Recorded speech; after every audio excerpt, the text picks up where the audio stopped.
Hi friends, welcome to VS vlogs. Chicken எடுத்தால் எப்போவும் ஒரே மாதிரி செய்கிறீங்களா? ஏதாவது புதுசாக செஞ்சு தாங்கம்மான்னு உங்கள் பசங்க உங்களை தொல்லை பண்ணுறாங்களா? ஏதாவது புது வெரைட்டியாக செஞ்சு உங்கள் ஹஸ்பண்டை இம்ப்ரெஸ் பண்ணணும்னு நினைக்கிறீங்களா? அப்போ கண்டிப்பாக இந்த வீடியோ உங்களுக்காக தான். வீடியோவை மறக்காமல் லைக் பண்ணிவிட்டு பாருங்கள். பிடிச்சிருந்தா ஷேர் பண்ணுங்கள். புதுசாக சேனலை பார்க்குறவங்க சப்ஸ்கிரைபும் பண்ணிவிடுங்க. வாங்க நம்ம வீடியோக்குள்ளே போய் சுவையான சிக்கன் கிரேவி எப்படி செய்யலான்னு பார்க்கலாம். ஒரு பேனை அடுப்பில் வச்சுட்டு அது நல்லா காஞ்சதும் எண்ணெய் ஊற்றிக்கோங்க, கொஞ்சம் நெய் ஊற்றிக்கோங்க. அதுக்கப்புறம் அதில் சோம்பு, 2 பெரிய வெங்காயத்தை நறுக்கி வச்சது போட்டுக்கோங்க, 2 காஞ்ச மிளகாய், இது எல்லாத்தையுமே போட்டுட்டு அதை நல்லா ஃப்ரை பண்ணுங்கள். அந்த எண்ணெயில் அந்த காஞ்ச மிளகாவும் வெங்காயமும் நல்லா சேர்த்து வதக்கிறப்ப நல்ல ஒரு ஸ்மெல் உங்களுக்கு கிடைக்கும். ஸோ அதை நல்லா ஃப்ரை பண்ணி எடுத்துக்கோங்க. வெங்காயத்தை நல்லா வதக்க விடுங்க. இந்த மாதிரி கண்ணாடி பதம் வந்தோன்னே 2 ஸ்பூன் இஞ்சி பூண்டு பேஸ்ட்டை ஆட் பண்ணிக்கோங்க. இஞ்சி பூண்டு பேஸ்ட்டோட பச்சை வாசனை போகிற வரைக்கும் நல்லா வதக்கி விடுங்க.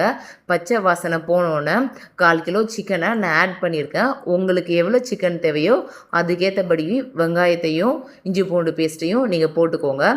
சிக்கனை ஆட் பண்ணோன்னே அந்த இஞ்சி பூண்டு பேஸ்ட்டு, வெங்காயம், காஞ்ச மிளகாய் எல்லாமே நல்லா மிக்ஸ் ஆகிற அளவுக்கு நல்லா வதக்கி விடுங்க. எல்லாமே சேர்ந்து நல்லா வதக்கி வரும். இந்த நேரத்தில் நம்ம ஸ்பைசஸ் ஆட் பண்ணிக்கலாம். நான் என்னென்ன ஸ்பைசஸ் ஆட் பண்ணியிருக்கிறேன்னா, ரெட் சில்லி பவுடர், கொஞ்சம் coriander powder, garam masala, pepper, இது எல்லாம் தான் ஆட் பண்ணியிருக்கிறேன். உங்கள் காரத்துக்கு ஏற்ற மாதிரி இது கூடவோ குறையவோ நீங்கள் ஆட் பண்ணிக்கலாம். இந்த மசாலா பேனில் ஒட்டாத அளவுக்கு நல்லா வதக்கி விடுங்க.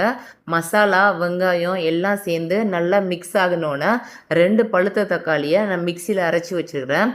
அரைச்சி வச்ச தக்காளியை அதில் ஊற்றிட்டு நல்லா வதக்கி விடுங்க. மசாலா எல்லாத்துலேயும் நல்லா பிடிக்கணும். நல்லா கிரேவி பதத்துக்கு வர அளவுக்கு எல்லா பக்கமும் நல்லா வதக்கி விடுங்க. எல்லாம் எண்ணெய் திரிஞ்சு வரணும். இதுக்கு நீங்கள் தண்ணி சேர்க்கணுன்னு அவசியம் இல்லை. சிக்கன்லேருந்து வர தண்ணியே போதுமானது. உங்கள் தேவைக்கு ஏற்றபடி சால்ட்டு சேர்த்துக்கோங்க. சால்ட்டு சேர்த்துட்டு நல்லா வதக்கி விடுங்க. நல்லா கிளறி விட்டுட்டு ஒரு மூடியால் அதை மூடி வச்சுடுங்க. சிக்கன் வேகிறதுக்கு நமக்கு 5 to 7 மினிட்ஸ் போதும்.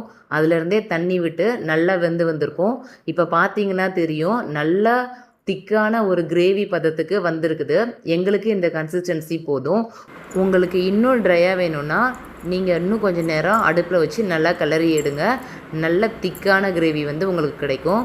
கடைசியாக கொத்தமல்லி இலையை மேலே தூவிட்டு இறக்குனீங்கன்னா சுவையான சிக்கன் கிரேவி ரெடி. இந்த கிரேவியை சாதம், சப்பாத்தி, பூரி, இட்லி, தோசை அப்படின்னு எது வேணாலும் வச்சு சாப்பிட்லாம். எல்லாத்துக்குமே அல்டிமேட்டாக இருக்கும். கண்டிப்பாக ட்ரை பண்ணி பாருங்கள். ட்ரை பண்ணி பார்த்துட்டு எப்படி இருக்குன்னு கமெண்ட்ஸில் சொல்லுங்கள். இன்னொரு வீடியோவில் சந்திக்கலாம். தேங்க்யூ.